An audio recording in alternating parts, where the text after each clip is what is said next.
আজকে আমি বানাচ্ছি চিড়ের অমলেট। তার জন্য আমাদের লাগছে চিড়ে, পেঁয়াজ কুচি, টমেটো কুচি, গাজর কুচি, ক্যাপসিকাম কুচি, লঙ্কা কুচি, নুন, কালো জিরে, গোলমরিচ গুঁড়ো ও দুটো ডিম। তাহলে চলুন আমি কিভাবে করছি দেখুন। তার জন্য আমাদের প্রথমে চিড়েটাকে মিক্সচার মেশিনে একটু পাউডার করে নিতে হবে। হয়ে গিয়েছে আমার চিড়ে। প্রথমে চিড়ে পাউডারটা দিয়ে দেব।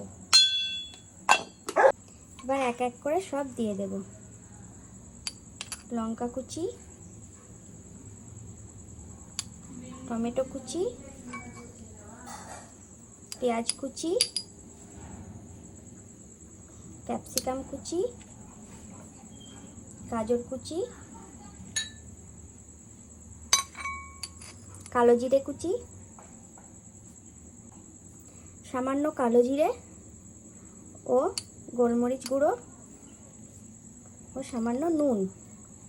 এবার একটা ডিম দিয়ে দেব।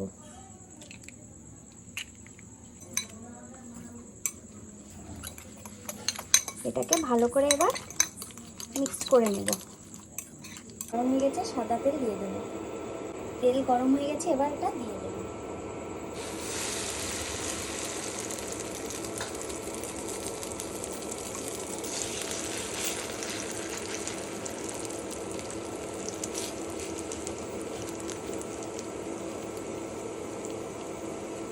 একটু ঢাকা দিয়ে দেব।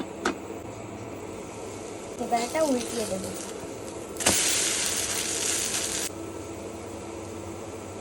হয়ে গিয়েছে অমলেট আমাদের। এবার আমি তুলে নেব।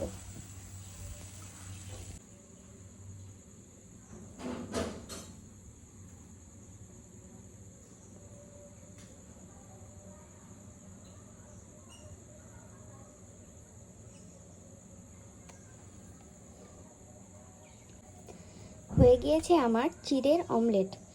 এটা খুব হেলদি এবং পুষ্টিকর, বাচ্চাদের জন্য খুব ভালো। বাচ্চাদেরকে আপনি টিফিনে বা ব্রেকফাস্টে, বা বাচ্চারা অনেক সময় একঘেয়েমি খাবার খেতে খেতে বোর হয়ে যায়, খেতে চায় না, তখন আপনি এইভাবে করে খাওয়াতে পারেন চিড়ের অমলেট।